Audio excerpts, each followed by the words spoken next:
हाँ जी। तो हम मेवाड़ की हिस्ट्री पढ़ रहे थे और हमने 2 क्लास ले ली मेवाड़ की हिस्ट्री की। और हमने बापा रावल से लेकर और कहाँ तक के राजा पढ़ दिए, हमीर हमीर तक के राजा हमने पढ़ दिए थे।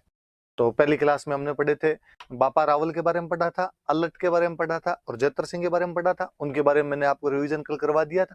और कल की क्लास में हमने पढ़ा था फिर रतन सिंह के बारे में और उसके बाद हमीर के बारे में। मैं जल्दी से फटाफट आपको उनका रिवीजन भी एक बार करवा दूं, फिर अपने आज की नई क्लास ले लेंगे। 2 राजाओं के बारे में आपको बताना है, एक तो रतन सिंह के बारे में और एक हमीर के बारे में। रतन सिंह के बारे में सीधी सीधी सी बात है कि इसी के टाइम में अलाउद्दीन खिलजी ने अटैक किया था। कब अटैक किया था, मेरा बताया हुआ 1303 अटैक किया था। अटैक में 2 चीजें याद रखनी होती है, एक याद रखने होते हैं कारण, एक याद रखने होते हैं कॉन्सिक्वेंस, परिणाम। कारण क्या थे हमने पढ़े थे, अलाउद्दीन खिलजी एम्पायर एक्सपांशन करना चाहता है, अपना साम्राज्यवादी नीति है। फिर हमने पढ़ा था कि चित्तौड़ का स्ट्रेटेजिक इंपॉर्टेंस था, चित्तौड़ का इकोनॉमिक इंपॉर्टेंस था। फिर हमने इसके बाद में पढ़ा था कि जब वो अलाउद्दीन खिलजी गुजरात जा रहा था तब उससे पैसे ले लिए थे समर सिंह नाम के राजा, रतन सिंह के जो पिताजी थे, इसलिए उसके लिए प्रेस्टीज पॉइंट था। फिर हमने पढ़ा था कि चित्तौड़ का प्रभाव बढ़ रहा था, इन्फ्लुएंस जो था वो इंक्रीज हो रहा था। और एक कारण हमने पढ़ा था कि पद्मिनी की वजह से किया था, हमला किया तो क्या हुआ यहाँ पे, तो मैंने फिर आपको बताया था। पद्मिनी के बारे में पहले पद्मिनी के बारे में कुछ बातें बताई थी। क्या बातें बताई थी कि सिंहल द्वीप की राजकुमारी थी, मम्मी पापा के नाम बताए थे कि गंधर्व सेन की और चंपावती की पुत्री थी। किसने उसके बारे में बताया था, तो मैंने बताया था आपको, राघव चेतन नाम के बंदे ने उसके बारे में बताया था। और परिणाम देख लो आप, तो क्या हुआ, तो यहाँ पर उस टाइम साका किया गया। कब किया गया, तो हमने पढ़ा था 25 अगस्त को। साके में 2 बातें होती है, मैंने बताया था, एक होता है जौहर, एक होता है केसरिया। जौहर किसने किया, तो पद्मिनी ने। अकेले ने किया, नहीं साहब, 1600 अन्य रानियों के साथ किया। केसरिया किसने किया, तो रतन सिंह। साथ में और कौन, तो उसके 2 सेनापति, वो कौन थे, तो गोरा बादल। फिर क्या हुआ, तो अलाउद्दीन खिलजी ने कब्जा कर लिया। अलाउद्दीन खिलजी ने कब्जा करने के बाद में यहाँ पे 30,000 लोग कटवा दिए, अपने बेटे खिजर खान को सौंप के इसका नाम क्या कर दिया, खिजराबाद। धाईबी पीर वाली जो दरगाह है उसमें इसका नाम खिजराबाद मिल जाता है अपने को, धाईबी पीर वाली दरगाह के अंदर इसका नाम। फिर हमने पढ़ा, ये जो खिजर खान था, इस खिजर खान ने यहाँ पर एक तो पुल बनवा दिया गंभीरी नदी पर, एक मकबरा लिखवाया। उस मकबरे में एक फारसी भाषा का अभिलेख है, इंस्क्रिप्शन। और उस इंस्क्रिप्शन के अंदर हमने पढ़ा कि उसकी उपाधियां मिलती है अपने को, अलाउद्दीन खिलजी की। उसको सिकंदर सेकंड कहा हुआ है, उसको सेड ऑफ गॉड कहा हुआ है,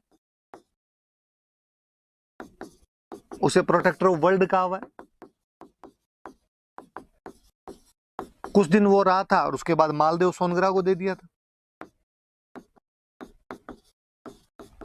और मालदेव सोनग्रा का एक नाम और मैंने बताया था आपको, उसका नाम मुछाड़ा मालदेव है ना। और फिर मैंने 2-3 बुक्स बताई थी, एक मैंने बुक्स बताई थी खजाइनुल फुतूह है,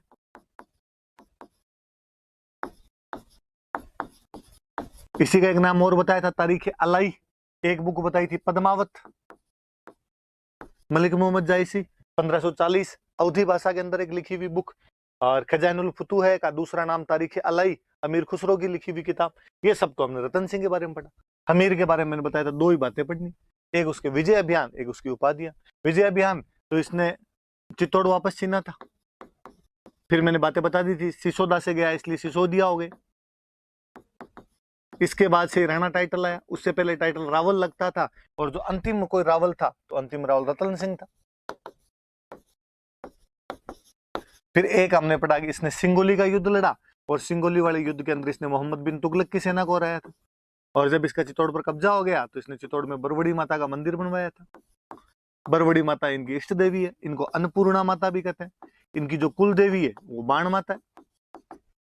एक फिर हमने इसकी उपाधियां पढ़ी, तो सीधे सीधे 4 उपाधियां मैंने आपको बताई थी कि हमीर की उपाधि क्या क्या है। तो हमीर की एक उपाधि हमने पढ़ी थी विषम घाटी पंचानन, एक उपाधि पढ़ी थी वीर राजा, एक उपाधि मैंने बताई थी प्रबल हिंदू, और एक इसको कहते हैं मेवाड़ का उद्धारक।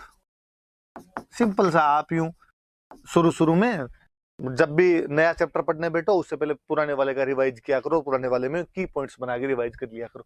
तो ये देख लो आप सारे, कल की पूरी जो क्लास थी हमने पूरी रिवीजन कर ली, मुश्किल 5-10 मिनट लगते हैं, इतने में अपना रिवीजन हो जाता है। अब अपने नई क्लास ले लेते हैं, नए राजा ले लेते हैं, कौन कौन हुए थे। चलो तो आगे वाले पढ़ लेते हैं अपना। अगला राजा कौन है? अगला राजा आपने लिखा हुआ है लाखा, महाराणा लाखा के बारे में पढ़ना है आपने। मैंने बताया था हमीर के बाद में राणा महाराणा लगना शुरू हो जाता है इनके नाम के आगे। टाइम पीरियड दिया हुआ, याद रहे तो भली बात, नहीं याद रहे तो भली बात। नाम तो लक्ष्य सिंह था, लक्ष्य मतलब लाख, तो अपने वालों ने लाखा लाखा करके नाम लाखा बना दिया। सिंपल सा, जो लिखी हुई 4 बातें याद रखनी है, क्या है क्या नहीं है मैं और बता दूंगा। एक हमें इसमें लिखा है कोई जावर के बारे में पढ़ना है, ये की पॉइंट्स लिखे हैं इसलिए, बाकी तो मैं आपको समझा ही दूंगा, पढ़ा ही दूंगा, ताकि ध्यान रहे कि अपने को ये पॉइंट देखने। एक कोई पिछोला झील के बारे में अपने को पढ़ना है, एक कुंभाहाड़ा कौन था उसके बारे में पढ़ना है, और एक हंसाबाई के बारे में पढ़ना है। तो एक क्या माइंड मैप रहता है अपने दिमाग में कि क्या पढ़ना है और क्या नहीं पढ़ना है। तो हमें इनके बारे में पढ़ना है, जावर में क्या हुआ इसके टाइम में, पिछोला झील का के बारे में क्या हुआ, कुंभाहाड़ा कौन था और हंसाबाई कौन। 4 चीजें याद रह जाएगी, देख लो, बोले आप वापस देख लेंगे। जावर, पिछोला झील, कुंभाहाड़ा और हंसाबाई। मैं अगले व्हाइट पेज पे समझा दूंगा, पर ये लाखा के बारे में याद रखने वाली सी बात इतनी है। चलिए तो जैसे मैं अगले पेज पे समझा दूंगा आपको। अच्छा, व्हाइट पेज नहीं आएगा इसमें, चलो उस पे लिख लेते हैं अपने, इस पे बता देते हैं जावर के बारे में। जावर क्या है? जावर उदयपुर के अंदर एक जगह पड़ती है, और ऐसा कहा जाता है, कल ही मैंने बताया था अरण्यवासिनी माता का वो जब वो मंदिर वगैरह बना था, मैंने सामोली अभिलेख की बातें बता रहा, इसकी बातें बताई थी। जावर तब भी मैंने बात की थी। लाखा जी के टाइम में जावर में सिल्वर निकलने शुरू हो गई थी, चांदी निकलने शुरू हो गई थी। देखो, एक तो सीधा सा मैं सिंपल सा एक चीज बताऊं कि वास्तव में सीसा और जस्ता जो 2 खनिज होते हैं अपने, लेड और जिंक जो 2 खनिज होते हैं, ये निकलते हैं। इनके साथ में थोड़ी बहुत मात्रा में चांदी भी निकलती है वहां पर अपने हिस्ट्री में जब पढ़ते हैं तो अपने ये कह देते हैं कि वहां से चांदी निकलती थी। सिंपल सी बात, कोई पूछे कि जावर से कौन सा खनिज प्राप्त होता था, चांदी प्राप्त होती थी। किसके टाइम में निकलनी शुरू हुई? तो लाखा या लक्ष्य सिंह के टाइम में निकलनी शुरू हुई। अब हम कहेंगे हम क्यों याद कर रहे हैं, ये तो हम ज्योग्राफी में याद करेंगे, वहां पर अलग से मिनरल्स पढ़ते हैं, वहां याद कर लें। पर इसका मतलब यह है कि किसी राजा के टाइम में वहां पे इकोनॉमिक रिसोर्सेज बढ़ गए थे, और जब किसी राज्य के इकोनॉमिक रिसोर्सेज बढ़ेंगे, इसका मतलब वो राज्य स्ट्रांग होता जा रहा है। तो मेवाड़ की पोजीशन और स्ट्रांग होती जा रही है, क्योंकि वहां पे खनिज निकलने शुरू हो गए थे। खनिज कौन सा है, मिनरल कौन सा है? सिल्वर निकल रही है। कहां से निकल रही है? तो जावर से निकल रही है। और किसके टाइम में निकल रही है? तो लाखा। जावर का नाम आगे और आएगा, मैं और आपको इसके बारे में बताता रहूंगा आगे। फिर एक लिखा हुआ पिछोला झील। ऐसा कहते हैं कि उदयपुर में पिछोला झील, आपका सबका नाम सुना होगा। उसका नाम पिछोला इसलिए है क्योंकि वहां पर एक गांव है पिछोली, पिछोली गांव के पास में बना, इसलिए उसका नाम पिछोला झील रख दिया गया। लाखा के टाइम में बनी थी। तो क्या लाखा ने बनवाई? नहीं साहब, लाखा ने नहीं बनवाई थी। कहते हैं ये किसी एक बंजारे ने बनवाई थी। एक बंजारा था और वो इस झील को बनवा के गया था। अब बात है कि सब बंजारे कौन होते हैं? तो बंजारे होते हैं नोमेडिक ट्रेडर, घुमक्कड़ व्यापारी, जो एक जगह से दूसरी जगह पे घूमते रहते हैं, और घूम घूम के बैलगाड़ियां रखते थे जी, और बैलगाड़ियों में सामान लाद के रखते, अपने गांव में आए, अपने गांव में सामान बेचा, 5 दिन यहाँ रुके, फिर अगले गांव गए, वहां सामान बेचा, फिर अगले गांव गए, वहां सामान बेचा, घूम घूम के सामान बेचा करते थे, इसलिए उनका नाम पड़ गया, वो हो गया आपके बंजारे। अब मैं आज के सिंपल शब्दों में बताऊं तो चलती फिरती रिलायंस प्रेस थी जी उस टाइम की, कि सारा सामान उनके पास हुआ करता था, बेच के जाया करते थे। शुरुआत में बेसिकली वो लोग नमक बेचते थे, धीरे धीरे बाकी चीजें भी बेचने लगे थे। याद रखना, मुझे याद है एक बार ये कहीं क्वेश्चन था कि बंजारे कौन होते हैं, तो भाई पश्चिमी भारत के साइड में जो घुमक्कड़ व्यापारी हुआ करते थे उनको हम क्या बोलते थे? तो बंजारे बोला करते थे, तो याद रख ले। अब कोई बंजारा पैसे वाला था, क्योंकि व्यापारी थे तो व्यापारी पैसे वाले होंगे। पहले जब पैसे वाले लोग होते थे, धर्म पुण्य के काम करवाया करते थे। राजस्थान में धर्म पुण्य का काम क्या हो सकता है? पानी की व्यवस्था करवा दे। तो उसने यहाँ पर एक झील बनवा दी थी, उस झील का नाम पिछोला झील। इतने याद रखने वाली झील बनी किसके टाइम में? तो लाखा के टाइम में वो झील बनी थी। तो याद रह जाएगी बात, किसने बनवाई? तो एक बंजारे ने बनवाई थी, लाखा जी ने नहीं बनवाई। पर कहते अब पिछोला की बात है तो मैं और बात करता हूँ। इस पिछोला के पास में एक चबूतरा बना हुआ है, उस चबूतरे को बोलते हैं नटनी का चबूतरा। अब ये क्या भला है? मुझे याद है एक बार किसी एग्जाम में क्वेश्चन पूछा हुआ है, नटनी का चबूतरा कौन सी झील के पास बना हुआ है, तो कि साहब पिछोला झील के पास बना।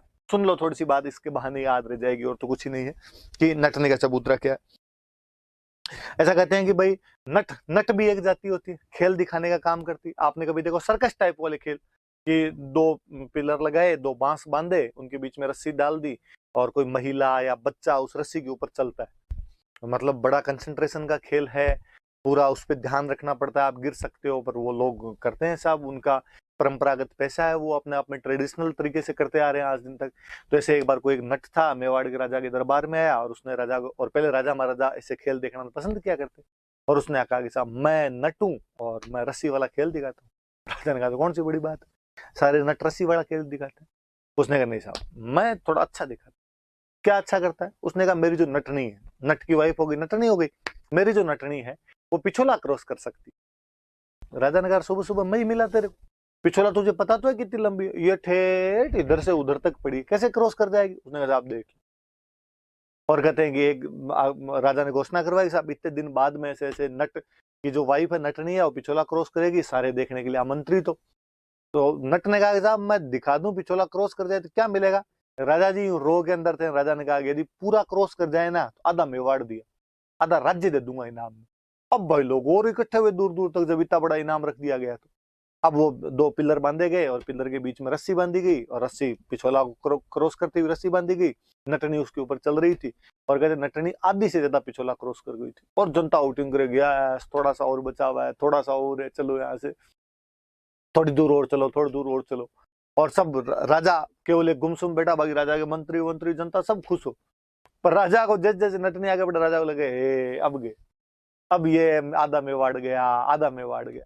राजा ने अपने आस पड़ोस में देखा कि यार सारे मंत्री बेटे बड़े राजी हो रहे हैं। उसने मंत्रियों को कहा तुम किस बात के खुश हो रहे हो? मैं यदि आधा मेवाड़ दूंगा तो मैं आधे स्टेट का राजा, मैं आधे स्टेट का राजा, तो मंत्री भी आधे ही होंगे, तुम कहीं जाओगे घर पे, मेरी शक्तियां घटेगी, तुम्हारी शक्तियां भी घटेगी। उनको हाँ सर ये तो सोचा ही नहीं था हमने तो क्या किया जाएगा? अरे इस नटने को रोको। तो एक किसी मंत्री का दिमाग चला, ऐसी कहानियां ऐसी बातें हैं कि उस नटनी का बच्चा पास में खेल रहा था, उसने बुलाया कि इधर आ, बुलाया, बुला के उस बच्चे खींच के थप्पड़ मारा तो बच्चा रोया। बच्चा रोया तो माँ का ध्यान बच्चे के रोने की तरफ गया। और आप नोटिस ही कर लेना, अपनी जो मम्मियां होती है, बच्चा कहीं रोए, कितनी दूर हो, मम्मी को फटाफट पता चल जाता है कि रोती है। मुझे तो हमेशा महिलाओं वाली सिक्स सेंस का बड़ा जोरदार लगता है कि एक तो मम्मियों को भले ही कहीं बाड़े में काम कर रही है या घर में कहीं झाड़ू पोछे अलग से कर रही है, रसोई में दूध उफन जाए तो पता नहीं कहाँ से सुगंध आती है उनको कि दूध उफन रहा है, अपने को नहीं पता चलता, उनको ही पता चलता है। बच्चा कहीं रोए तो उनको पता चल जाता है। और बेचारे नटनी को जैसे ही वो आवाज सुनी बच्चा रो रहा है, उसका ध्यान बच्चे की तरफ गया, कंसंट्रेशन का खेल है, नटनी उसके अंदर गिर गई बेचारी पिछोला। और राजा जी खड़े हुए, राजा जी खड़े हुए, यस मैं जीत गया, क्रॉस नहीं हो पाई। नट ने बेचारे ने कहा राजा जी क्या करते हो ऐसे यार, आपके तो केवल जीत हार की बात है, मेरे तो गृहस्थी बर्बाद हो गई, मेरे तो लुगाई मर गई, पिछोला में गिर गई। और राजा जी ने कहा तू चिंता मत कर, इस नटनी का चबूतरा बनवा देंगे, यहाँ पे एक प्लेटफॉर्म बनवा देंगे बाहर, और चबूतरा होगा, और तुम आ जाना वहां पे, उसको नटनी का चबूतरा ही कहेंगे। तो कहते हैं उस नटनी की याद में यहाँ पे चबूतरा बनाया गया। तो अपने याद रखने वाली सी बात है जी, इसके बारे में थोड़ी याद रह जाएगी कि नटनी का चबूतरा कौन सी झील के पास है, तो पिछोला झील के पास में। और पिछोला झील किसने बनवाई थी? तो बंजारी ने पिछोला झील बनवाई थी। पैसे वाले लोग ऐसे काम किया करते थे, अभी भी पैसे वाले लोग धर्म पुण्य का काम करते हैं। मुकेश अंबानी पैसे वाला है तो उसने अपने को जियो बांटा, सबको उसने कहा कि फ्री है साहब, जितना जो करना है वो कर लो। तो कितना दिलदार आदमी, मुझे तो बहुत भला बहुत अच्छा आदमी लगता है बेचारा मुकेश अंबानी कि यार देखो कितना यूं भलाई का काम कर रहा है, भारत को इंटरनेट सिखाया है सबको, अपने को फ्री इंटरनेट दे दे, कम से कम सिखाया तो सही कि ये चीजें देख लो। वरना मुझे वो जमाना भी याद है जब 2G चला करता था, अरे एयरटेल वोडाफोन वाले नखरे किया करते थे, 599 में 1 GB देंगे, 2 GB देंगे, उसमें 2G में चक्री घूमती रहती घूमती रहती घूमती रहती, और अपने को लगता है कि ये जो चक्री घूमती है इसका मतलब इंटरनेट है। फिर अब पता चला कि नहीं साहब इंटरनेट अलग चीज होती है। तो मुकेश अंबानी का इस बात के लिए तो यूं दिल की गहराइयों से कोटि कोटि धन्यवाद दिया जाना चाहिए। तो मुझे तो वैसे ही मुकेश अंबानी बेचारा खूब ही पसंद आता है। और मुझे तो और जब मुकेश अंबानी ने अपनी बेटी ईशा अंबानी की शादी पीरामल के बेटे के साथ की, पीरामल अपने राजस्थान का है, झुंझुनू में एक छोटा सा कस्बा पड़ता है बगड़, और बगड़ के सेठ थे वो पीरामल, तो बगड़ छोड़ के यहाँ से बाहर चले गए थे, और इतने बड़े सेठ हुए कि मुकेश अंबानी ने अपनी बेटी की शादी। मुझे तो और लगा कि अपने राजस्थान की तो ब्याई जी और इसकी इज्जत नहीं करे तो किसकी करे? तो भाई रे, बाकी पैसे वालों को जितों गालियां निकालनी हो तो निकाल लेना, पर मुकेश अंबानी देखो अपने ब्याई जी है तो कम से कम उनका यूं ख्याल इस मामले में किया जाना चाहिए। अपने को जियो दिया, अपने जिस मोबाइल में बैठ के देख रहे हैं जियो से ही देख रहे होंगे ज्यादातर, ये मुकेश अंबानी का दिया हुआ है, उसकी वजह से रेट वगैरह कम हुए थे। यदि वो जियो नहीं लाता तो ये रेट और भयंकर चले जाते। एयरटेल वोडाफोन वाले वो 2G वाली चक्री घुमाते रहते अब तक। तो वैसे धर्म पुण्य के काम पहले करते थे, आज भी धर्म पुण्य काम करते। और देखना, और बाणी इस मामले में दिलदार होते ही हैं जी। आज भी किसी शहर में जाके देखना, वहां पे जितनी भी धर्मशालाएं मिलेगी वो सब बाणियों की बनाई। आपको नाम मिलेंगे, सेठ कल्याण दास ने अपनी माता की याद में इस धर्मशाला का निर्माण करवाया, सेठ धर्मदास ने अपनी पत्नी की याद में इस प्याऊ का निर्माण करवाया, फलाने सेठ जी के 3 बेटों ने यहाँ पे सराय का निर्माण करवाया। ऐसे खूब सारे काम मिल जाएंगे। तो बाणिये पैसे लगा सकते हैं जी, उनको ये धर्म पुण्य के काम रुचते हैं, जचते हैं। वैसे कोई बंजारा था, उसने एक झील बनवाई, वो झील कौन सी थी? पिछोला। इस बहाने लो याद रह जाएगी। अपने खूब सारी बातें कर ली। अब आगे एक और पढ़ते हैं। एक बंदे का नाम लिखा, देखो कुंभाड़ा। फिर एक कहानी। लाखा जी में और कोई बातें है ही नहीं जी, लाखा में कहानियां ही है। कहते हैं कि लाखा ने बूंदी शादी की थी। एक लाखा मेवाड़ के राजा है। बूंदी में चौहानों का शासन हुआ करता था, हाड़ा चौहान हुआ करते थे। चौहानों की एक ब्रांच होती है हाड़ा, हाड़ा चौहान थे। और कोई किसी रानी से शादी की। फिर ऐसी कहानियां क्यों बनती है कि लाखा जी उस अपनी हाड़ी रानी, हाड़ाओं की लड़की होगी तो हाड़ी हो गई, हाड़ी रानी से शादी करके आए। और आने के बाद में जब वो चित्तौड़ आ गए, दूसरे दिन एक राजा जी जब खाना वाना खाने के लिए गए रानी के पास में, तो उन रानी से पूछा कि और मन तो लग गया आपका यहाँ पे? रानी ने कहा कि हाँ जी मन लग गया। कैसे, हमारा चित्तौड़ कैसा लगा? रानी ने कहा अच्छा है। तो बस अच्छा ही है? रानी ने कहा नहीं नहीं नहीं, खूब अच्छा है, पर एक बात कहूं। राजा ने कहा हाँ बोलो, आपके मन में क्या है, जो भी बात हो। अच्छा तो खूब है, पर हमारे बूंदी जैसा नहीं। लगा यार ये क्या बात हुई। और अपने वो है कि लड़की को अपना पीर अच्छा लगे। अपने मारवाड़ी में तो कहावत है कि पीर की तो चिड़कली चौकी लगे। और उसने कहा भले चित्तौड़ की खूब बातें हैं, अच्छा भी लगा मुझे भी, पर बूंदी बूंदी है। लाखा जी ने कहा नहीं, इसका मतलब तूने चित्तौड़ ढंग से नहीं देखा। तो पूरा देख के आगे से रतन सिंह वाले महल, पद्मिनी के महल, वो सब देख ली, उन्होंने पूरा देख लिया। पर आप आओ इस बार ससुराल, कभी फुर्सत से आओ, आपको बूंदी दिखाएंगे, बूंदी बहुत अच्छा है। लाखा जी को गुस्सा आ गया, लाखा जी की बात जची नहीं। लाखा जी खाना खा रहे थे, वो खाना उन्होंने पहला टुकड़ा तोड़ा ही था, हाथ में ही था, अभी तक मुंह में लिया ही नहीं था। और उन्होंने कहा सही सही बता कौन सा सही है, कौन सा ज्यादा अच्छा है, बूंदी अच्छा है कि चित्तौड़ अच्छा है? रानी को लगा कि गुस्सा आ रहा है। तो रानी ने कहा अरे अरे अरे, मैं तो ऐसे ही कर रही थी, चित्तौड़ चित्तौड़ भी अच्छा है, बूंदी भी अच्छा है, चित्तौड़ भी अच्छा है। उन्होंने नहीं, एक बता अच्छा कौन सा है? तो रानी ने कहा एक पूछोगे तो अच्छा तो बूंदी। और लाखा जी ने खाना वहीं छोड़ा, कहते हैं बाहर आए, और बाहर आके अपने सेनापति को ऑर्डर दिया कि सेना तैयार करो, अपने बूंदी पर अटैक करेंगे। क्यों? चारों तरफ खलबली मची, ये क्या बात हुई? कल वहां पे अपने तोरण मार के आए थे, आज जाके तलवारें मारेंगे, वहां पे लड़ेंगे उनसे जाके, ये कोई बात थोड़ी हुई। दिक्कत क्या है, क्यों करेंगे बूंदी पर आक्रमण? और लाखा जी ने कहा कि रानी ने कहा है कि सबसे अच्छा किला, सबसे अच्छा गढ़ बूंदी का है, और मैं कहता हूँ सबसे अच्छा गढ़ चित्तौड़ का है। और यदि चित्तौड़ से अच्छा गढ़ बूंदी वाला है तो मैं उसको तोड़ दूंगा, मैं उसको ढहा दूंगा, ताकि दुनिया के अंदर सबसे अच्छा गढ़ कोई रहे तो वो कौन सा रहे? चित्तौड़गढ़ ही रहे। लोगों ने समझा कि सर ऐसे नहीं करते। अब हो गई बात, हो गई, रानी को जाकर समझा, तू क्या कह दिया डाकी को तूने? रानी बेचारी है, रानी ने आगे कहा ऐसे क्या करते हो, और अब मैं आपसे मजाक भी नहीं कर सकती क्या? मैंने तो मजाक के अंदर कहा था। लगा जिनका सब, मैंने तेरे से 2 बार पूछा था कि सही से बता दे, तूने हमेशा कहा था कि बूंदी है, अब मैं बूंदी को गिराऊंगा। फिर कोई बीच बचाव करने वाले लोग हैं, उन्होंने कहा वैसे मत करो, एक काम करो, अपने तो चित्तौड़ के बाहर एक छोटा सा कमरा बना दो और उसका नाम लिख दो बूंदी फोर्ट, नकली बूंदी बना लो। फिर और उसको आप गिरा दो आज, ताकि आपने जो कसम ली, लाखा जी ने कसम ले ली, लाखा जी ने कहा जब तक बूंदी नहीं गिरेगी मैं अन्न और जल ग्रहण नहीं करूंगा, ताकि जो आपने कसम ली है वो कसम तो टूट जाए, आप अन्न जल तो खा लो। और बूंदी वालों ने क्या औकात है, ये बूंदी रहा, अपने 5 महीने 7 महीने बाद कभी जाके बूंदी पर आक्रमण कर देंगे, असली बूंदी को भी गिरा देंगे। एक बार ये थोड़ा नकली वाला टोना टोटका सा कर लो अपने। लाखा जी ने कहा जो भी करना फटाफट करो यार, भूख लग रही है मुझे।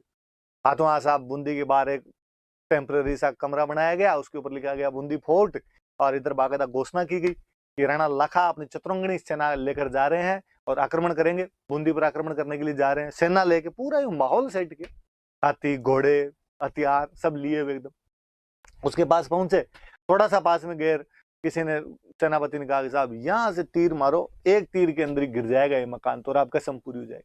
और कहते हैं लाखा जी जैसे ही तीर मारने वाले थे, इतने में सामने से वो जो छोटा सा कमरा बना हुआ था, उस कमरे से तीर आए। लाखा जी इनका पता करो कौन है उधर। उधर गए, वहां जाके देखा था 12-13 साल का लड़का, और हाथ में तीर कमान लिए हुए उधर से तीर छोड़ रहा था।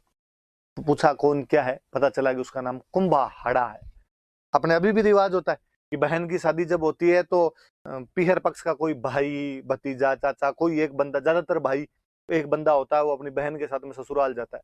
तो कहते हैं वो जो बूंदी वाली हाड़ी रानी थी लाखा जी की, उनका एक भाई था कुंभाहाड़ा, 12-13 साल का लड़का था, और ये अपनी बहन के साथ में आया हुआ था, और वो सामने से तीर मार रहा था। पकड़ के लाए, तो लाखा जी कहा ये साहब आप बड़ा साड़ा ही है, ये वहां पे कर रहा है, क्या वार तेरे, तू क्यों कर रहा है। और उसने कहा मैंने सुना है कि ये जो आपने किया है ये कोई नकली बूंदी है। कि हाँ तो, कि मैंने सुना है कि इसको आप तोड़कर अपने कोई कस्में वादे पूरे करने वाले हो। लाखा जी ने कहा हाँ यार सही है, तुम अब साइड में हो जाए यार, जो करना है वो काम करना। उसने कहा नहीं, बूंदी असली हो भले नकली, जब तक एक एक हाड़ा जिंदा है बूंदी नहीं गिरेगी। तो क्या करेगा। उसने कहा युद्ध करना पड़ेगा, मैं मेरे आंखों के सामने बूंदी गिरते हुए नहीं देख सकता, भले ये नकली बनाई हो भले असली बनाई।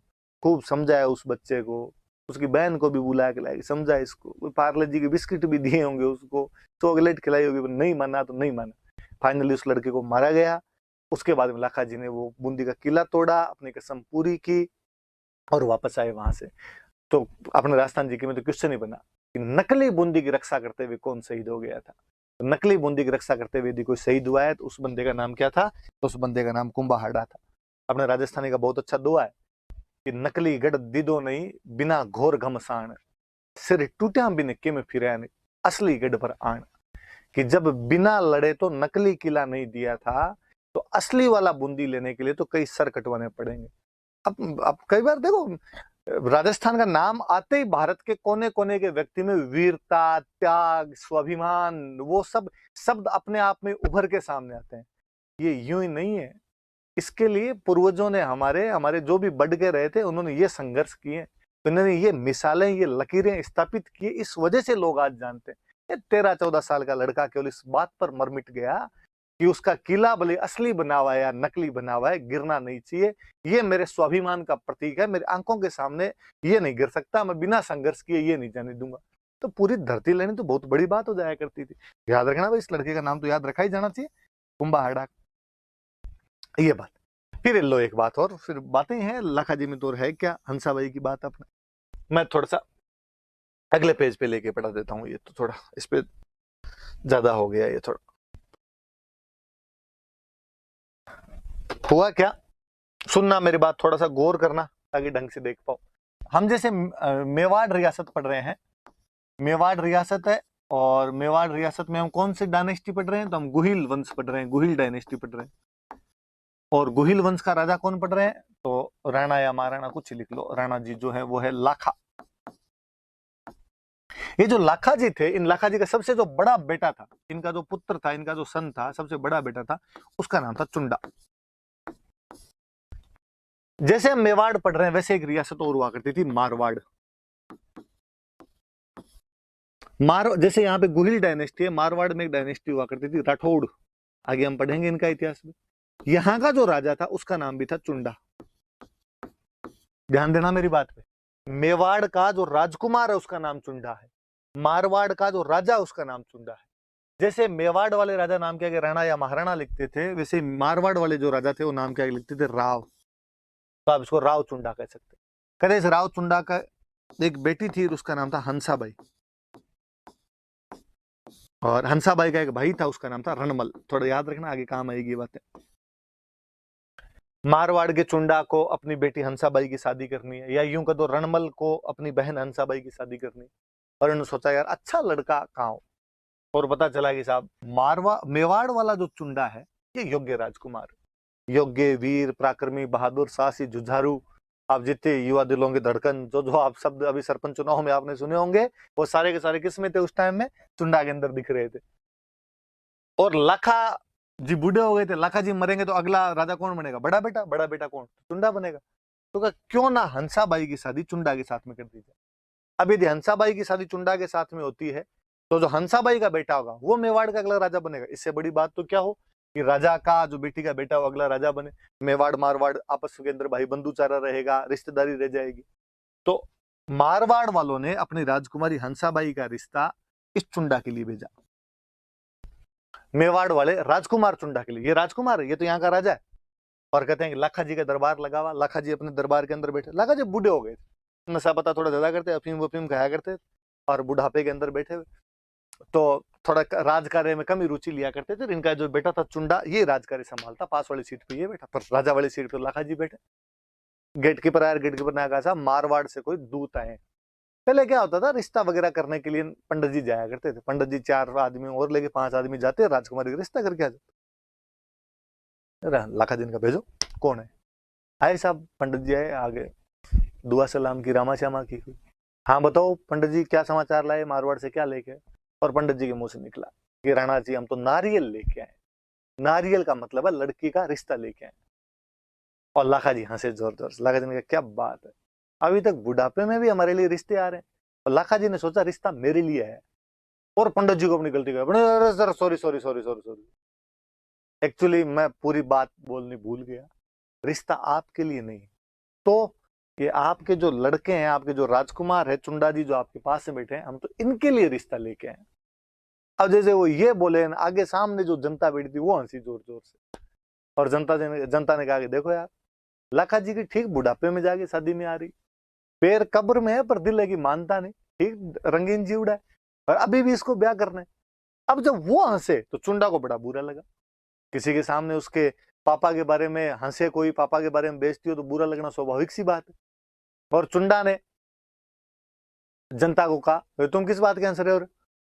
और उनको कहा, पंडित जी को उनका, पंडित जी देखो सॉरी, धन्यवाद, आप मेरे लिए रिश्ता लेके आए थे, लेकिन क्योंकि मेरे पापा ने शादी की इच्छा जाहिर कर दी इस राजकुमारी से, इसलिए राजकुमारी मेरे लिए तो मम्मी के समान है, इसलिए इसकी शादी करना चाहते हो तो मेरे पापा के साथ कर दो।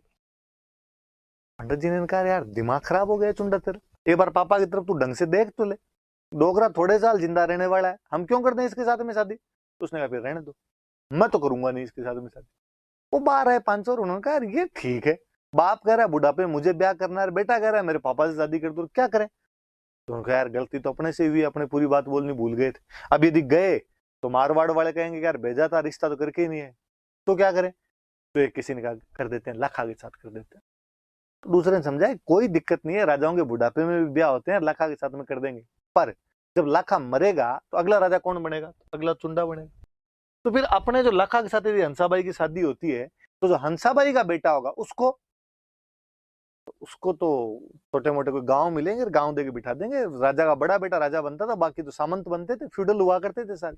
तो ऐसे थोड़ी होता है, अपने मारवाड़ वालों का भांजा, मारवाड़ वालों का दोहिता, मारवाड़ की राजकुमारी का बेटा 2-4 गांव लेके बैठेगा? ना ना, ये तो नहीं। एक तो उनमें थोड़ा सियाना आदमी था, उसने अंदर चलो मैं करता हूँ बात।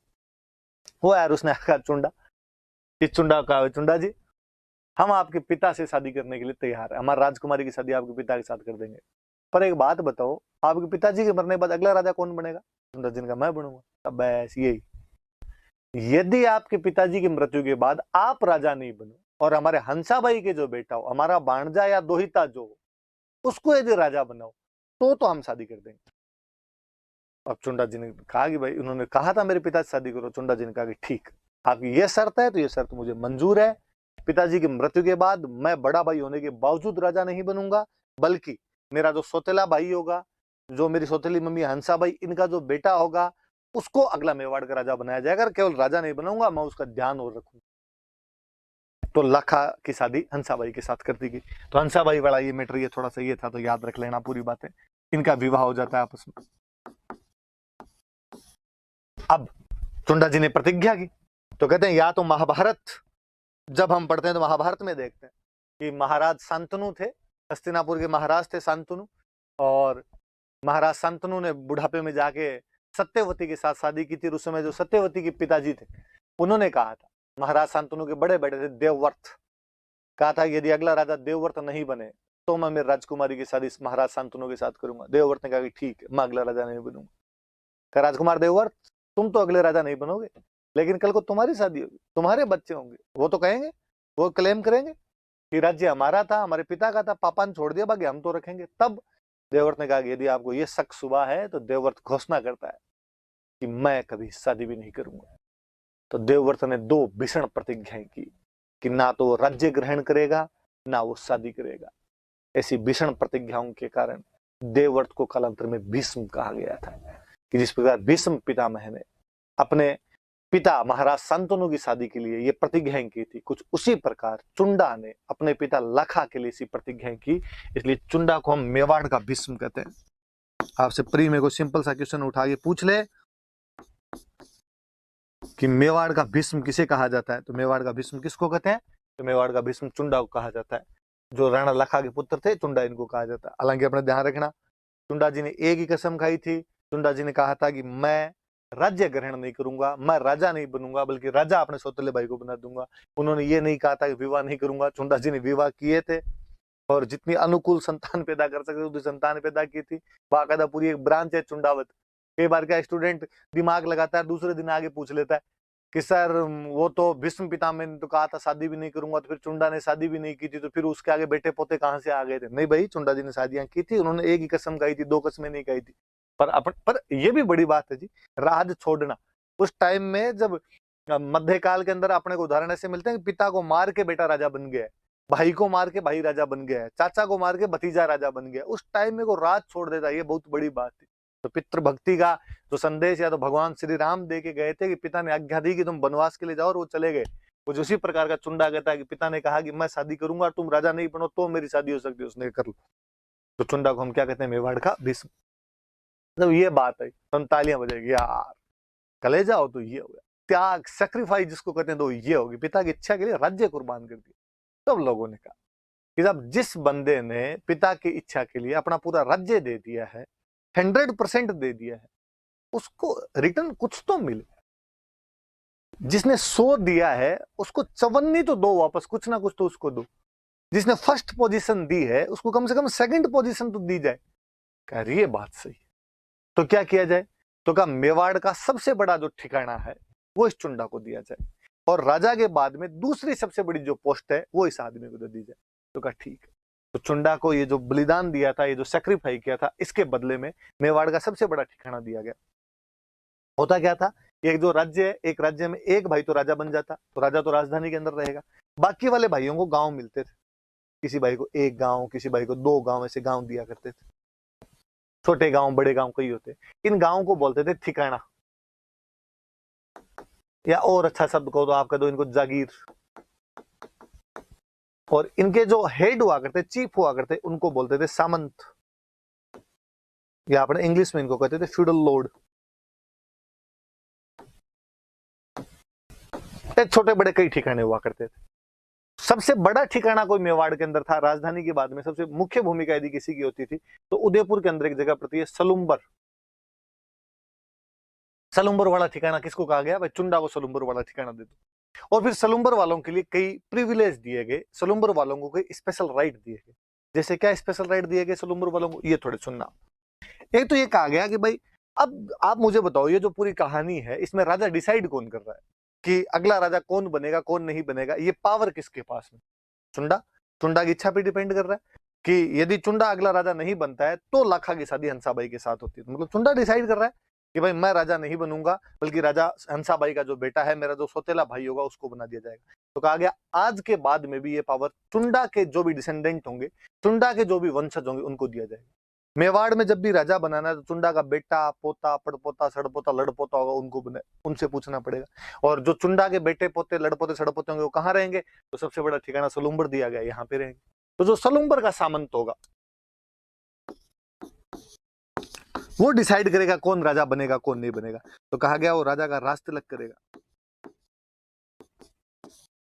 कोरोनेशन सेरेमनी जो राजा की होगी उसमें राजा के राज तिलक का अधिकार यदि किसी आदमी के पास में है तो सलुम्बर के सामंत के पास में। कहा ये काम ठीक है भाई। तो हम आगे पढ़ेंगे कि महाराणा प्रताप जब राजा बनेंगे तो महाराणा प्रताप के जो पिताजी थे उदय सिंह, वो तो अपने दूसरे बेटे जगमाल को बना के चले गए थे, और सलुम्बर वाले कृष्णदास चुंडावत आए थे, उन्होंने कहा कि नहीं साहब प्रताप बनना चाहिए, तो उन्होंने प्रताप को आगे राजा बनाया था। तो सलुम्बर वालों के पास ये अधिकार था कि वो मेवाड़ में राजा किसको बनाए और किसको राजा नहीं बनाए। और का मेवाड़ की सेना जब भी कहीं जाएगी तो उसका जो चीफ होगा, उसका जो कमांडर होगा, वो हमेशा सलुम्बर वाले रहेंगे। चुंडा के जो बेटे पोते पड़पोते होंगे वो रहेंगे। और सबसे आगे पहले सलुम्बर वाले जाके लड़ेंगे। सेना की वह टुकड़ी जो सबसे आगे जाके लड़ती थी, उसकी जो फ्रंट बटालियन हुआ करती थी, उसको बोलते थे हरावल। तो आपसे कोई पूछे कि मेवाड़ की हरावल में हमेशा कौन रहते थे, तो चुंडा के वंशज। चुंडा के वंशज कौन? तो चुंडावत। कहाँ वाले चुंडावत? तो सलुम्बर वाले चुंडावत रहा करते थे। वो सेनापति होते थे, सबसे आगे जाके लड़ते थे। का आज के बाद मेवाड़ का राजा जितने भी डॉक्यूमेंट पे साइन करेगा, उन डॉक्यूमेंट पे राजा के बाद में सेकंड साइन यदि किसी करवाए जाएंगे तो सलुम्बर वालों के। तो कहा गया कि साइन का अधिकार और है इनके पास। का मान लो कभी राजा राजधानी के अंदर नहीं है, वैसे तो राजधानी में राजा रहेगा, जो सलुम्बर का सामंत तो सलुम्बर में रहेगा, पर कभी राजा जी युद्ध के टाइम में कहीं बाहर चले गए, या कोई रिश्तेदारी में चले गए, कोई तीर्थ यात्रा करने के लिए चले गए, दूसरे राज्य में मेहमान बन के चले गए, तो राजधानी को कौन संभालेगा? क्या सलुम्बर वाले संभालेंगे? तो राजा यदि राजधानी में नहीं है तो राजधानी को भी वही संभालेंगे। तो चुंडा को कई विशेष अधिकार दिए गए थे कि मेवाड़ का सबसे बड़ा ठिकाना किसको दिया जाएगा? तो चुंडा को। वो ठिकाना कौन सा? सलुम्बर। फिर चुंडा के जो वंशज होंगे, जो सलुम्बर के सामंत होंगे, वो हमेशा राजा के राजतिलक के अंदर भाग लेंगे, वही बताएंगे किसको बनाना है। वो हमेशा सेना के सेनापति होंगे, मतलब वो सेना के अगले भाग में रहेंगे। अगले भाग को बोलते थे हरावल। तब आपने मन में उठे कि पिछले भाग को क्या कहते थे? उसको बोलते थे चंदावल। राजा तो साइन करेंगे डॉक्यूमेंट्स पे, और किसके साइन होंगे? और सब पे उसके साइन होंगे साथ में। सलुम्बर के सामंत के, सलुम्बर के फ्यूडल लॉर्ड के साइन होंगे। और सलुम्बर का फ्यूडल लॉर्ड ही राजधानी का एक तरीके से केयरटेकर होगा जब राजा राजधानी के अंदर नहीं। कहते हैं मेवाड़ में 16 बड़े ठिकाने थे, फर्स्ट ग्रेड ठिकाने जो हुआ करते थे, 16 फर्स्ट ग्रेड ठिकाने हुआ करते। भाइयों में सबको बांट के दिया करते थे, किसी को 2 दे दिए, किसी को 4 दे दिए, किसी को 1 दे दिया, किसी को 3 दे दिए।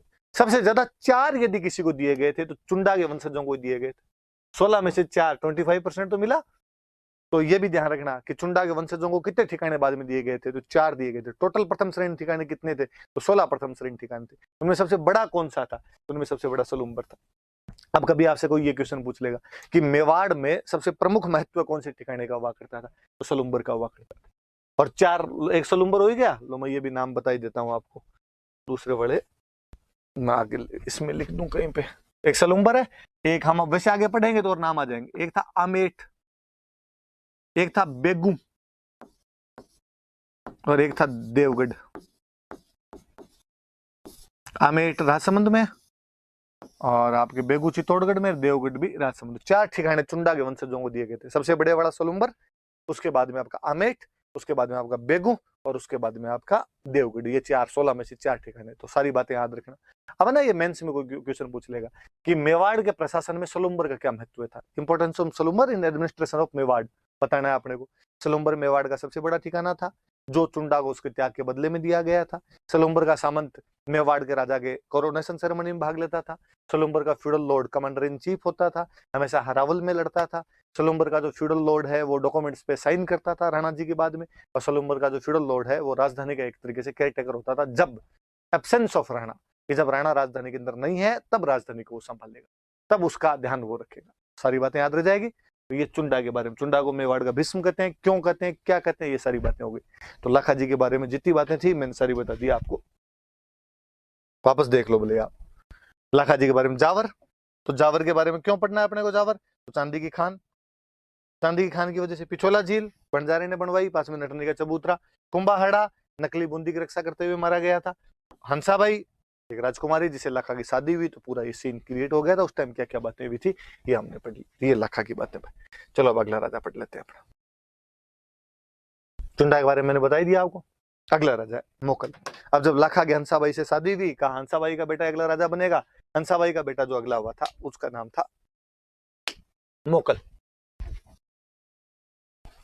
लाखा जी जल्दी एक्सपायर हो गए, मोकल तब तक छोटा ही था। तो साहब मोकल का गार्जियन कौन, मोकल का ध्यान कौन रखेगा? चुंडा ने कहा मैंने कहा था कि मैं केवल अपने सौतेले भाई को राजा नहीं बनाऊंगा बल्कि उसका ध्यान और रखूंगा। तो मोकल का पहले कोई गार्जियन बना था, उसका पैटर्न उसका कोई बना था, तो चुंडा था। चुंडा संभालता था उसको। लेकिन जब चुंडा संभालता था तो हंसाबाई को डाउट रहता हमेशा, और हंसाबाई को लगता कि ये मेरे बेटे पे रोब जमाने की कोशिश कर रहा है, ये मेरे बेटे को डिस्टरबेंस करता है। और इसके मन में, इसने तब बंदों के बीच में कह तो दिया था कि मैं अगला राजा नहीं बनूंगा, पर इसके मन में आज भी राजा बनने की है, ये राजा बनना चाहता है। और इस वजह से ये मेरे बेटे को तंग करता रहता है, और इसके माध्यम से ये सीट पे इसको बिठा रखा है, बाकी पूरा कंट्रोल इसके हाथ में। मनमोहन सिंह सोनिया गांधी वाली सी बात हो रखी, पूरा कंट्रोल इसने ले रखा है अपने पास में। और उसने एक दिन चुंडा जी को बुलाकर, क्या तरीका है, जब खुद ने लोगों के बीच में कह दिया था मोकल राजा बनेगा, मेरा बेटा राजा बनेगा, तो क्यों तंग करते रहते हो? मैं तंग कहां करता हूँ, मैं उसका गार्जियन हूँ, संरक्षक हूँ, वो बच्चा है, समझाऊं तो सही क्या करना है क्या नहीं करना है। उसने कहा सब समझ में आता है उसको, सब पता है, पर आपको कोई ज्यादा ना समझाने की ना आवश्यकता नहीं। बड़ा बुरा लगा चुंडा को। चुंडा लगा कि चुंडा ने कहा इसका मतलब आपको मेरे पे डाउट है? उसने कहा पूरा, मुझे पूरा डाउट है। हंसा भाई ने कहा, चुंडा जी ने कहा कि जब आपको इतना डाउट है तो मैं तो मेवाड़ में रहूंगा ही नहीं, मैं कहीं और नौकरी कर लूंगा।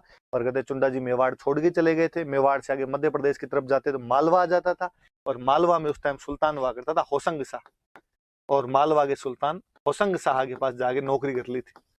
अपने कमा के कहीं खा लेंगे यार, यहाँ कोई रहना अपने को जरूरी थोड़ी है।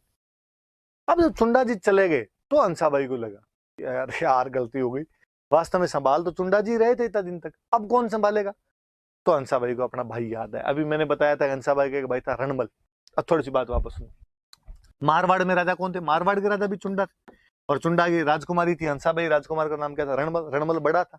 स्वाभाविक रूप से जब यदि मारवाड़ वाले चुंडा की जब डेथ होती है तो अगला राजा कौन बनना चाहिए? रणबल। पर पहले क्या होता था, ज्यादा शादियां हुआ करती, एक राजा खूब सारी रानियां रखा करता था, और कोई रानी जो प्रिय रानी होती उसका जो बेटा है उसको अगला राजा बना देते। और ऐसे ही चुंडा ने रणमल को तो राजा बनाया नहीं, अपनी किसी रानी के प्रभाव में अगला राजा बना गया कान्हा को।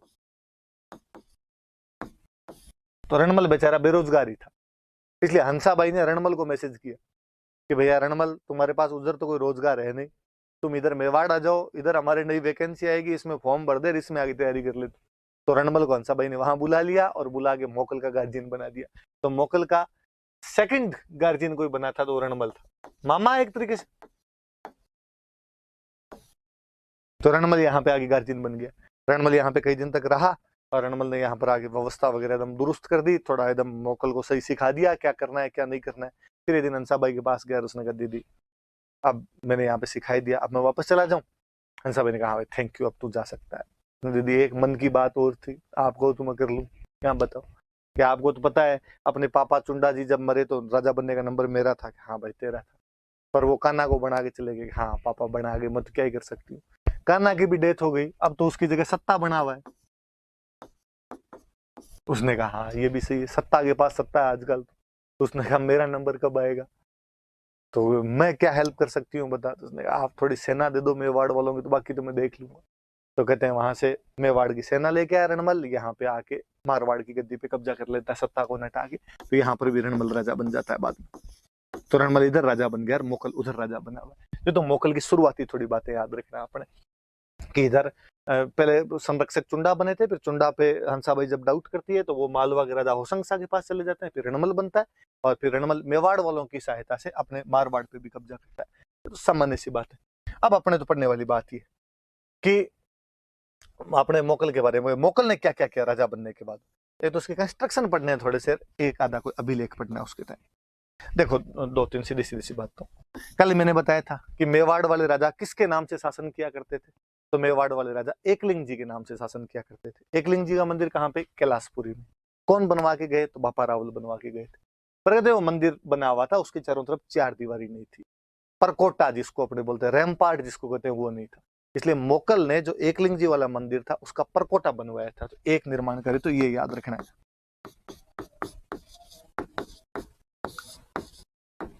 एकलिंग मंदिर का परकोटा,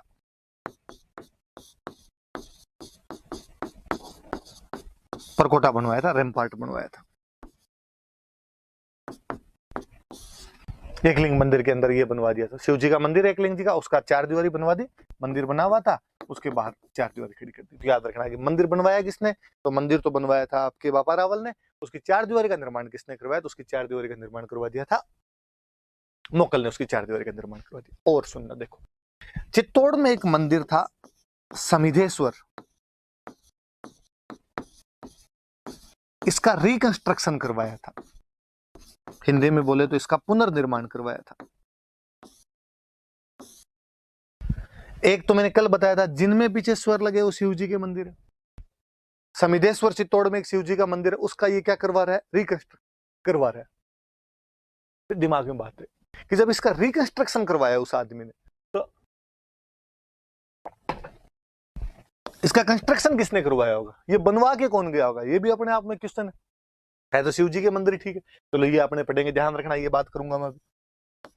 और फिर ये चित्तौड़ में वो कैलाशपुरी वाला, फिर चित्तौड़ में एक मंदिर और बनवाया था, द्वारिकानाथ, विष्णु भगवान का मंदिर बनवाया। और केवल मंदिर ही नहीं बनवाया था, इसके पास में एक तालाब भी बनवाया था, पौंड बनवाया था। और क्या कंस्ट्रक्शन करवाया इसने, एक भाई थे बाघ सिंह की डेथ हुई तो उनके नाम पे एक पौंड और बनवाया था, बागेला।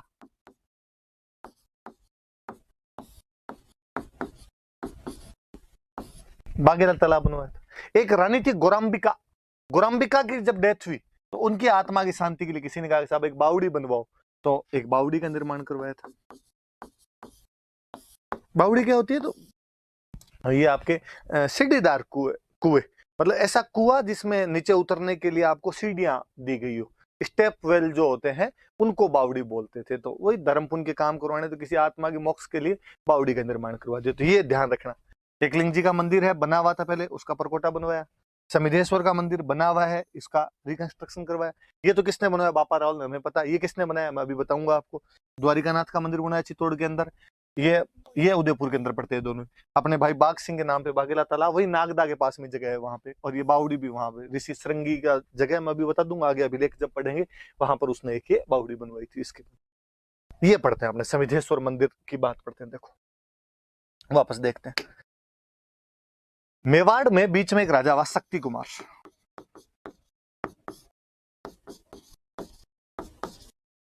कल मैंने शक्ति कुमार का 1034 ईस्वी के आसपास का एक नहीं 977 ईस्वी के 1034 का विक्रमी संवत, उसके आसपास का मैंने एक अभिलेख बताया था आपको, आठपुर अभिलेख, आहड़ का एक अभिलेख बताया था। आठपुर का दो, आहड़ अभिलेख का दो। उस शक्ति कुमार के टाइम में उधर जो मालवा पड़ता था तब, अब तो मैं बता रहा हूँ कि मालवा में होशंगसान ये राजा बन गए इस टाइम। पहले उस टाइम में जब ये शक्ति कुमार राजा था 977 के आसपास में, तब मालवा में परमार डायनेस्टी हुआ, परमार राजा हुआ करते थे। और उन परमारों का एक राजा हुआ था मुंज परमार ने मेवाड़ पर हमला किया था, और मेवाड़ पे हमला करके यहाँ पे कब्जा कर लिया था। चित्तौड़ के आसपास की जगह पर यहाँ पे कब्जा कर लिया था। ये जो मुंज हुआ था, मुंज के बाद में यहाँ पे जो नया राजा बना था, मुंज का भाई बना था कोई सिंधु राज नाम करके। सिंधु राज के बाद में इसका बेटा बन गया था, उसका नाम था भोज। परमार डायनेस्टी के लोग। और ये जब भोज बना था राजा, कब्जा मुंज ने किया, याद रखना। कोई पूछे मालवा वाले परमारों ने इधर कब्जा किसके टाइम में किया था, तो मुंज के टाइम में। मेवाड़ का राजा कौन था, शक्ति कुमार राजा था। और इस भोज ने यहाँ पर, इस भोज की एक उपाधि थी त्रिभुवन नारायण। त्रिभुवन नारायण इसकी एक उपाधि थी। और इसने त्रिभुवन नारायण अपनी उपाधि के नाम पर यहाँ पर एक शिव जी का मंदिर बनवा दिया, और उस शिव जी का नाम था त्रिभुवन नारायण मंदिर। धीरे धीरे उसी का नाम चेंज होते होते, अब किसने किया कब किया एग्जैक्टली कुछ है नहीं, पर उसी का नाम हो गया था समिधेश्वर। और ये जो समिधेश्वर मंदिर है, इसका पुनर्निर्माण किसने करवाया, तो अपने मोकल ने करवाया। अब दो तीन बातें कि समिधेश्वर मंदिर कहां पर है, चित्तौड़। इसका निर्माण किसने करवाया, तो भोज परमार ने। तब इसका नाम क्या था, तो त्रिभुवन नारायण मंदिर नाम था। त्रिभुवन नारायण मंदिर नाम क्यों था, क्योंकि भोज की उपाधि थी त्रिभुवन नारायण। पुनर्निर्माण किसने करवाया, तो मोकल। और बाद में इसका नाम बदलकर क्या हो गया था, इसका समिधेश्वर हो गया था। किसका मंदिर है, तो शिव जी भगवान का मंदिर है। तो परमारों ने चित्तौड़ में कैसे करवा दिया, तो मुंज परमार ने शक्ति कुमार के टाइम में मेवाड़ पर हमला किया था, चित्तौड़ पर कब्जा कर लिया था। कालांतर में उसके भाई का बेटा जो था भोज, उसने यहाँ पर इस मंदिर का निर्माण करवाया था। अब अपने को वैसे तो ये बात नहीं पता चलती कि ऐसे ऐसे मुंज आ गया था और उसने किया था। अब एक अपने को इसी टाइम का 997 ईस्वी का एक अभिलेख मिलता है। अपने पाली में एक जगह पड़ती है हस्तिकुंडी, हटुंडी बोलते हैं अब तो। एक हस्तिकुंडी अभिलेख मिला है, किसी धवल नाम के राठौड़ राजा का अभिलेख है।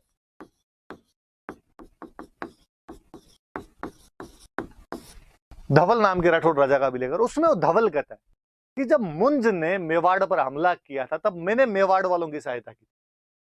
तो इससे एक बात पता चल रही कि मुंज ने मेवाड़ पर हमला किया था, मैंने मेवाड़ की सहायता की। तो मेवाड़ में राजा कौन, तो लोगों ने कहा अच्छा ये टाइम, इस टाइम में जो मेवाड़ का राजा शक्ति कुमार। फिर हस्तिकुंडी वाला अभिलेख इस बात की जानकारी दे देता है। हस्तिकुंडी वाला अभिलेख है वो धवल का है। धवल एक राठौड़ वंश का राजा था। हस्तिकुंडी में पहले राठौड़ों का यहाँ पे साम्राज्य हुआ करता था। और तब और पता चलता है कि हम जो कल पढ़ रहे थे आठपुर वाले अभिलेख के अंदर भी कहीं ना कहीं लिखा गया अल्लट की जो माता थी वो राठौड़ थी।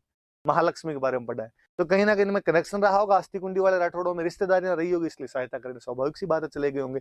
तो वो वाला अभिलेख इस मुंज की बातें बताता है, इस आक्रमण की बातें बताता है। और इस मुंज का वंशज आगे हुआ था भोज, और उसने ये मंदिर वगैरह बनवाया था। तो बातें याद रख लेना भाई। जो निर्माण कार्य में ये मैंने बातें बता दी कि कौन कौन सी बातें निर्माण कार्य। फिर अभिलेख, अभिलेखों की बात करें अपने कि अभिलेख इसके टाइम के कौन कौन से, तो बाकी तो खूब सारे अभिलेख मिले। एक अभिलेख थोड़ा सा याद रखने वाला है। एक अभिलेख है श्रृंगी ऋषि का अभिलेख, मुगल के टाइम का अभिलेख है 1428 का। श्रृंगी ऋषि का अभिलेख है और ये अभिलेख वो बावड़ी वाली बात बताता है। इसमें श्रृंगी ऋषि वहां उदयपुर के अंदर एक जगह पड़ती है, उसके अंदर मोकल ये लिखवाता है कि मेरी रानी थी गौरांबिका, और गौरांबिका की जब डेथ हो गई तो उनकी आत्मा की शांति के लिए मैं यहाँ पर एक बावड़ी का निर्माण करवा रहा हूँ। और उस बावड़ी की इन बातें बताता है उसके अंदर कि भाई क्यों बनवाई, कैसे बनवाई। पर चूंकि राजा जब ये करवाता है तो थोड़ी बातें और भी कहता है, तो वो हमीर से लेके खुद तक की खूब सारी बातें बताता है। ये थोड़ा याद रख लेना कि ऋषि श्रृंगी का अभिलेख कौन से राजा संबंधित, तो मोकल से, हमीर से मोकल तक की जानकारी देता है। वो था हमीर हमारे बहुत बड़ा राजा, और हमीर राणा वो जो ब्रांच है उसका तो पहला ही राजा था। उसने कहा भाई ये हमीर था, इसने जीलवाड़ा भी जीत लिया था, इसने ईडर जीत लिया था, इसने भीलों को हराया था। फिर इसने कहा हमीर के बाद में कोई राजा बने थे छत्र सिंह, इन्होंने मालवा के राजा अम्मी शाह को हराया था। फिर इसने कहा छत्र सिंह के बाद बने थे लाखा जी, और लाखा जी के बारे में बड़ी जोरदार सी जानकारी है इस अभिलेख में। कहते हैं लाखा जी ने 3 जगह काशी, प्रयाग और गया, हिंदुओं के 3 तीर्थ स्थल है, यहाँ का टैक्स माफ करवा दिया था। कि वरना यहाँ पर जब जाते तो यहाँ के जो मुस्लिम राजा थे हिंदुओं से टैक्स लिया करते थे, और लाखा जी ने इनका टैक्स माफ करवाया था। तो कोई पूछे कि लाखा ने काशी, प्रयाग और गया का कर माफ करवा दिया था, ये जानकारी आपको कौन सा अभिलेख देता है, तो ये आपके श्रृंगी ऋषि का अभिलेख। ये देख लो अभिलेख में नाम है प्रयाग, जिसको बाद में हम बोलने लगे थे इलाहाबाद, और अब वापस इसका नाम चेंज करके क्या कर दिया गया, प्रयाग कर दिया गया। और लाखा जी के बाद में मोकल खुद बना था। मोकल के बारे में लिखा इसने नागौर के एक राजा को हराया। नागौर का राजा कौन, की फिरोज। ये अभिलेख तो ये भी कहता है कि इसने गुजरात के एक राजा को भी हराया था, और गुजरात का राजा कौन, की अहमद शाह। तो ये वाला ऋषि श्रृंगी वाला अभिलेख याद रखना भाई, इसकी खूब सारी जानकारियां हैं कि क्यों क्या बावड़ी के निर्माण की बताता है, पर साथ में ये भी बातें बताता है। जब और इसमें यह भी है कि मोकल ने खूब सारे तुलादान किए थे। तुलादान क्या होते हैं, तो राजा कहीं पे मंदिर वंदिर जाता तो वहां पे तराजू में एक तरफ बैठ जाते, इधर सोने के सिक्कों से, चांदी के सिक्कों से तोलते थे, और राजा का जितना बाहर होता वो सिक्के होते, और बाद में वहां पर जो पब्लिक होती थी उनको बांटे जाते। अभी भी करते हैं अपने सरपंच साहब बन गए, अब उनको इससे तोला, इससे तोला, अब तो हाँ अपने फलों से तोल देते हैं भाई, तो सिक्के रुपए कहाँ से लाए। राजा महाराजा पहले ऐसे सिक्कों से रुपयों से भी तुला करते थे। तो तुलादान खूब वर्णन, इसका सबसे अच्छा तुलादान बताया हुआ है कि पुष्कर के अंदर एक वराह मंदिर है, इसमें तुलादान करवाया था। आगे मैं और बताऊंगा पुष्कर वराह मंदिर किसने क्या बनवाया, पर इस बहाने याद रखना, तब मैं पूछूंगा आपसे कि कौन से अभिलेख के अंदर ये जानकारी है। तो श्रृंगी ऋषि वाले अभिलेख के अंदर ये जानकारी भी मिलती है। तो श्रृंगी ऋषि वाला अभिलेख किसका है, मोकल का। अब जब इसमें लिखा है इसने अहमद शाह को हराया था, तो अहमद शाह हो सकता है इसे एक बार हार के गया हो, फिर अहमद शाह बौखलाया हुआ था, उसको वापस बदला लेना था। इस बार अहमद शाह ने वापस हमला किया थोड़े दिनों बाद, और वापस जब हमला किया तब मोकल ने कहा अच्छा ऐसे कैसे लड़ने के लिए आएगा, और कहते मोकल सामने गया लड़ने के लिए। मोकल ने कहा मैं आ रहा हूं, और राजसमंद में एक जगह पड़ती है जीलवाड़ा, राजसमंद में अपने जगह एक जीलवाड़ा, जो पहले लिखा हुआ है कि जीलवाड़े को जीत लिया था, उस जीलवाड़ा में सेना को रोकने के लिए गया। उधर से अहमद शाह आ रहा है गुजरात की तरफ से, मोकल अपनी सेना लिए बैठा हुआ है कि इसको अपने रोकेंगे। और तभी वहां पर ये जो एक मैंने बीच में आपको एक राजा बनाया छत्र सिंह, इनके पासवान मतलब इनकी कोई दासी थी, उस दासी के 2 बेटे थे, चाचा और मेरा। ध्यान रखना ये नाम है चाचा और मेरा, मेरा चाचा नहीं है, माई अंकल कर लो आप। नाम है इनके, एक का नाम है चाचा और एक का नाम है मेरा। ये कोई मोकल से पुरानी किसी बात को लेके थोड़े बहुत नाराज चल रहे थे। एक बंदा इनके साथ में और जुड़ा, महपा पंवार, और इन तीनों ने मिलके वहां मोकल कहते हैं अपने कैंप के अंदर बैठा हुआ था। ये मोकल के सिपाही थे, मोकल की सेना में थे, लेकिन मोकल से किसी बात को लेकर रंजिश थी। ये गए, इन्होंने वहां पे जाके मोकल को मार दिया। तो मोकल को जीलवाड़ा नाम की जगह पर मारा गया था। उस समय मोकल किसके हमले का वेट कर रहा था? गुजरात के अहमद शाह के हमले का वेट कर रहा था। और किसने मारा? तो चाचा, मेरा और महपा पंवार नाम के 3 बंदे थे, उन्होंने मार दिया था। कहते हैं कि उस दिन वो मोकल के बेटे को भी मारने वाले थे। मोकल का बेटा था कुंभा, लेकिन कुंभा को साथ वालों ने बता दिया, कुंभा तेरे पापा को तो मार दिया, तेरे को और मारेंगे। कुंभा ने भाई साहब चप्पले हाथ में ली और वहां से सीधा चित्तौड़ आके रुका था आपने। तो कुंभा तो बच गया था, लेकिन उन्होंने मोकल को मार दिया था। तो मोकल को जीलवाड़ा नाम की जगह पे मार दिया। अब जब राजा मर गया तो अब क्या करें? तो रानी थी, मोकल की एक रानी थी कमलावती, बहादुर महिला थी। कमलावती का कोई बात नहीं, युद्ध तो होगा, जरूर होगा, और कल मैं लड़ लूंगी। तो कहते हैं अहमद शाह का सामना यदि दूसरे दिन किसी ने किया था तो कमलावती ने किया था, और अहमद शाह को वहां से वापस मोड़ दिया था। अहमद शाह मेवाड़ का कोई ज्यादा नुकसान नहीं कर पाया था। तो ये मोकल। फिर मोकल के बेटे थे कुंभा, मेवाड़ के सबसे यशस्वी, सबसे प्रमुख, सबसे प्रतापी कोई बड़े राजा हुए। और मेवाड़ नहीं, मैं तो कहूँ भारत के इतना बड़ा जुझारू राजा कोई नहीं हुआ होगा।